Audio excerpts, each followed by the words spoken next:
नमस्कार, आप देख रहे हैं आज तक डिजिटल और मैं हूं आपके साथ अनूप आकाश वर्मा और मेरे साथ हैं आज तक .in के क्राइम एडिटर परवेज सागर जी। परवेज भाई, बहुत बहुत स्वागत है आपका। और एक खबर है जो लगता है कि दब सी गई है मीडिया की सुर्खियों में। पुलिस तो अपने स्तर पर काम कर रही है। हम बात कर रहे हैं अतीक अहमद अशरफ हत्याकांड के बाद उपजे इस पूरे विवाद में, इस पूरी खबर में एक नाम आया है सद्दाम का। सद्दाम जो अशरफ अतीक अहमद के भाई का रिश्ते में साला है, जैनब का भाई। जैनब और ये तमाम लोग तो अभी फरार हैं, उस पर भी आएंगे।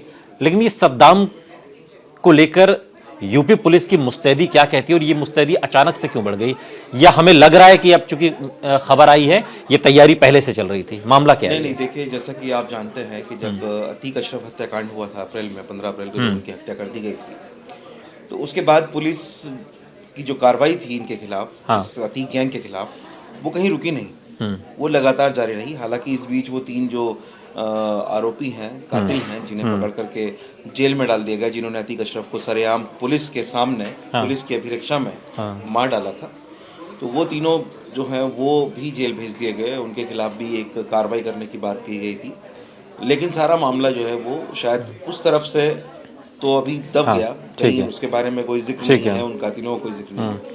लेकिन हाँ, ये जरूर है कि अतीक गैंग के खिलाफ जो कार्रवाई चल रही थी पहले से, उनकी हत्या से पहले से, वो अभी भी जारी है। कुछ संपत्तियां, कुछ उनके जो गुर्गे हैं, उनके खिलाफ कार्रवाई। और अब बात जैसे कि आपने की सद्दाम की, सद्दाम एक ऐसा किरदार है कि अतीक अशरफ की हत्या से पहले इस नाम का जिक्र कहीं नहीं था।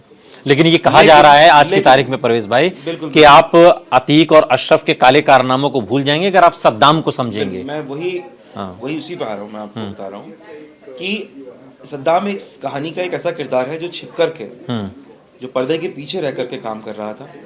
और पुलिस की जो इन्वेस्टिगेशन है, जो तफ्तीश हुई है अभी तक, और जिसमें तमाम चीजें निकल करके सामने आई हैं, उसके मुताबिक ये है कि सद्दाम अशरफ का साला ही नहीं था, बल्कि एक तरीके से उसका प्रतिनिधि था। अच्छा, ठीक। जब अतीक अशरफ को जेल भेज दिया गया, और अतीक जो है वो प्रयागराज में जेल में बंद थे, कहीं और जेल में बंद रहे, कहीं जेलों में बंद रहे, और अशरफ जो है वो बरेली जेल में बंद था, उनका भाई। तो उस दौरान क्योंकि अशरफ जेल चला गया था, तो अशरफ का पूरा जो काम था, या यूं कहूं कि अशरफ का जो साम्राज्य था, क्योंकि दोनों भाई अतीक की छत्रछाया में ये सब लोग काम करते थे, गैंग अतीक का था, लेकिन सबके अपने अपने काम धंधे चल रहे थे। उसमें अशरफ भी शामिल था। अशरफ तो विधायक भी रहा। तो अशरफ का जो साला था उसने उसका सारा काम संभाल लिया था।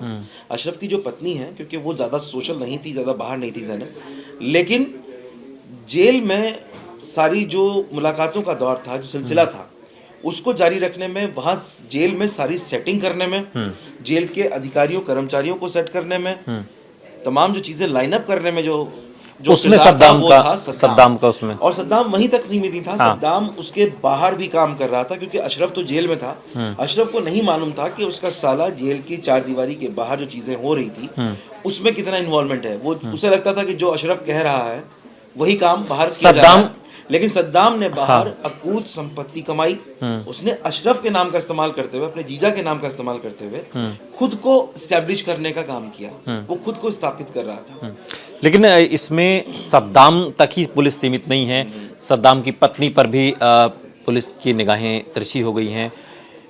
जो पूरा कुनबा है, जिसमें कई लोग, अतीक और अशरफ तो मारे जा चुके हैं, लेकिन अतीक की पत्नी, अशरफ की पत्नी कहाँ है, कोई खोज खबर नहीं है। सद्दाम की पत्नी के बारे में क्या अपडेट है? क्योंकि वो, उसको भी पुलिस ने सद्दाम की जो पत्नी है, वैसे तो वो गृहिणी है, एक साधारण जो महिला, लेकिन पुलिस तो मास्टरमाइंड के तौर पर देख रही है कि जैसे आप बता रहे हैं कि अशरफ के प्रतिनिधि सद्दाम है, वैसे ही सद्दाम का दिमाग जो है, वो उसकी पत्नी को बताया जा रहा है कि जो पहली कहानी है, जितनी भी चीजें बाहर निकल कर आई थी, कि उसमें ये था कि सद्दाम का जो परिवार, सद्दाम अपने परिवार में सबसे तेज तर्रार है। सद्दाम की पत्नी जो वो एक साधारण गृहिणी है, मैं वही आपको बता रहा हूँ। लेकिन अब जब पुलिस की तफ्तीश हुई है और जब सद्दाम के ऊपर पुलिस ने ध्यान केंद्रित किया है, तो उसके बाद जो चीजें निकल करके सामने आई हैं, जो तथ्य सामने आए हैं, उसमें ये एक बात निकल कर सामने आ रही है कि जैसे हम बात करें अगर अतीक से, तो अतीक की जो पत्नी थी शाइस्ता, वैसे ही वो पर्दे के पीछे थी, लेकिन वो एक अहम किरदार था। ऐसे ही अशरफ की पत्नी के बारे में तब तक लोग नहीं जानते थे जब तक वो नहीं मारा गया, या उसके सेपरेट काम का, या उसके जो कारनामे थे उनका खुलासा नहीं हुआ था। लेकिन जब ये सब खुलासा हुआ और अशरफ की जिंदगी खुलकर सामने आई, पुलिस की तफ्तीश में उसके कारनामे सामने आए, तो तब उसकी पत्नी का भी नाम सामने आया कि उसकी पत्नी भी एक अहम ठीक उसी किरदार थी, तरीके से कि वो सद्दाम की जेल पत्नी में का है। जाती थी, जेल में मिलती थी, जेल से प्लानिंग करती थी और अपने पति के बताए हुए चीजों को इम्प्लीमेंट करती थी। उसी तरीके से सद्दाम की ठीक पत्नी उसी का तरह से सद्दाम की पत्नी भी, जब सद्दाम सारा कारोबार, सारा काम, सारे काले कारनामे संभाल रहा था अपने जीजा के, अशरफ के, तो उस दौरान उसकी पत्नी भी उस पूरे मामले में एक अहम रोल निभा रही थी।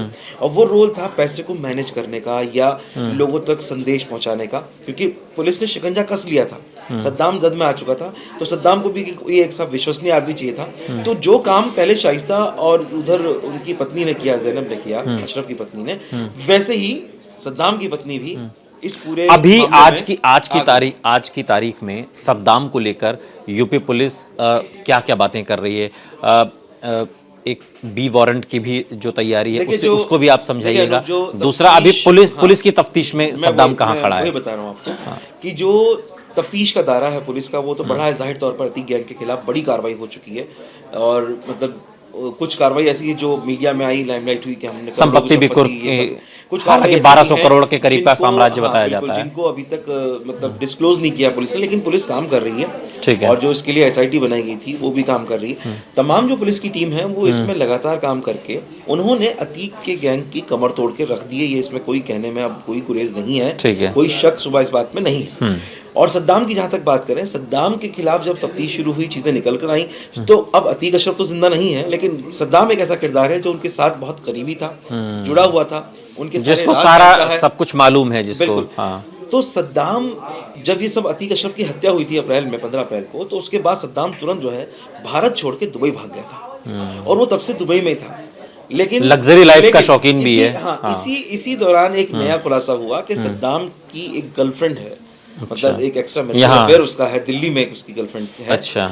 और वो उसको प्रेशर क्राइस कर रही थी कि नहीं, तुम मुझे आकर के मिलो, मुझसे तुमसे मिलना है। मोहब्बत की चाह में दुबई छोड़कर, मोहब्बत, वो जो और यहाँ आकर फिर पुलिस ने धर दबोचा। चक्कर में वो दुबई छोड़ करके दिल्ली आया। उसे लग रहा था कि अब शायद मामला ठंडा हो गया, नहीं पकड़ा जाए, लेकिन वो दिल्ली से वहीं अपनी गर्लफ्रेंड की वजह से ही पकड़ा गया, क्योंकि पुलिस ने उस लड़की का जो नंबर था वो सर्विलांस पर लिया हुआ था। तो पुलिस को सद्दाम ऐसे पकड़ा और पकड़ा गया और उसके बाद उसको जेल भेज दिया। अभी सद्दाम किन किन मामलों में पुलिस की उसकी, अभी तो एक तो अतीक के साम्राज्य और उससे मामला एक नहीं है अनूप, मामला एक नहीं है। पुलिस ने, क्योंकि बी वारंट किस मामले में तैयारी, मैं वही बता रहा हूँ, बी वारंट प्रयागराज जो पुलिस है, वो अतीक वाले जितने कारनामे हैं या अशरफ की जो करतूतें हैं, वो तमाम जो उनके किए धरे काम हैं, और क्योंकि वो सारा उनका काम संभाल रहा था, तो उसमें प्रयागराज पुलिस जो है वो सद्दाम को रिमांड पर लेके पूछताछ करना चाहती है। ठीक है, तो उसके लिए एक कानूनी प्रक्रिया है, क्योंकि सद्दाम इस वक्त जो है वो बरेली की जेल में बंद है, तो उसको बरेली की जेल से प्रयागराज लाने के लिए पुलिस को बी वारंट की जरूरत होगी। उसके लिए प्रयागराज की जो पुलिस है वो अदालत में अपने यहाँ जो प्रयागराज की कोर्ट है, संबंधित न्यायालय जिसमें कि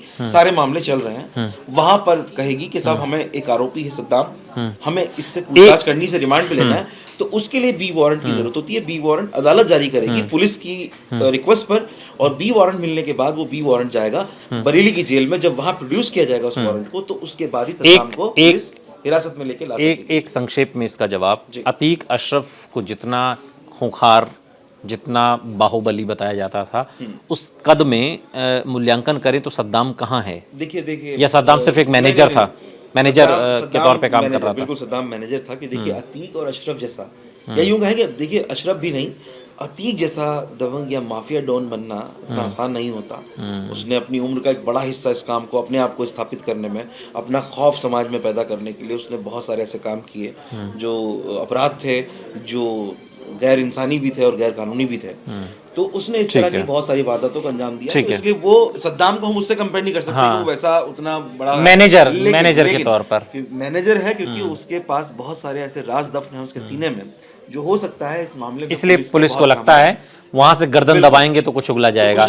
एक आखिरी सवाल परवेज भाई, अतीक अशरफ, इन दोनों की जो पत्नियां हैं शाइस्ता, जैनब, उनका कोई अता पता नहीं मिल रहा। एक गुड्डू मुस्लिम हुआ करता था, उसका भी कोई अता पता नहीं। ये लोग हिंदुस्तान में हैं, ये माना जाए कि चले गए हैं या इन्हें जमीन खा गई? पुलिस तो कुछ नहीं कह रही है ना? देखिए, या पुलिस कुछ कह रही है जो हम तक नहीं पहुंच रहा है? कि इस मामले की जांच करने वाली जो पुलिस टीम है, उस पुलिस टीम ने अभी भी गुड्डू मुस्लिम, शाइस्ता और जो जैनब है अशरफ की पत्नी, ये तीनों ही लोग इस तरह से गायब हो गए और इसमें भाई अब तो गुड्डू लोग मुस्लिम- कह रहे हैं कि जमीन खा गई, क्या इन्हें कि आसमान निकल गया, क्योंकि कहाँ चले अब गए ये बहुत लोग? अरसा हो गया है, काफी समय हो गया इस घटना को। फरवरी में उमेश पाल हत्याकांड जब हुआ था 24 फरवरी को, उसके बाद से लगातार पुलिस जो है वो कहीं ना कहीं सारे किरदारों पर नजर रख रही थी, सबको पकड़ने की कोशिश कर रही थी।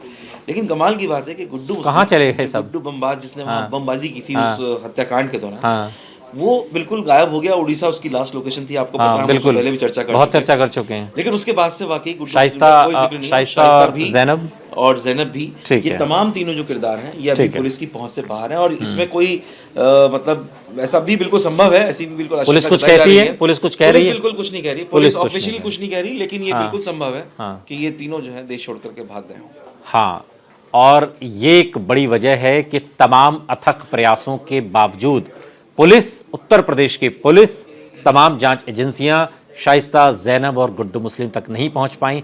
अगर ये तीनों किरदार पकड़े जाते तो शायद आज सद्दाम की इस लिहाज से तो चर्चा नहीं हो रही बिल्कुल। होती। बहुत बहुत शुक्रिया परवेज भाई इस तमाम जानकारी के लिए आपका। यहाँ रुक रहे हैं लेकिन आप कहीं जाइएगा नहीं, बने रहिए हमारे साथ, देखते रहिए आज तक डिजिटल।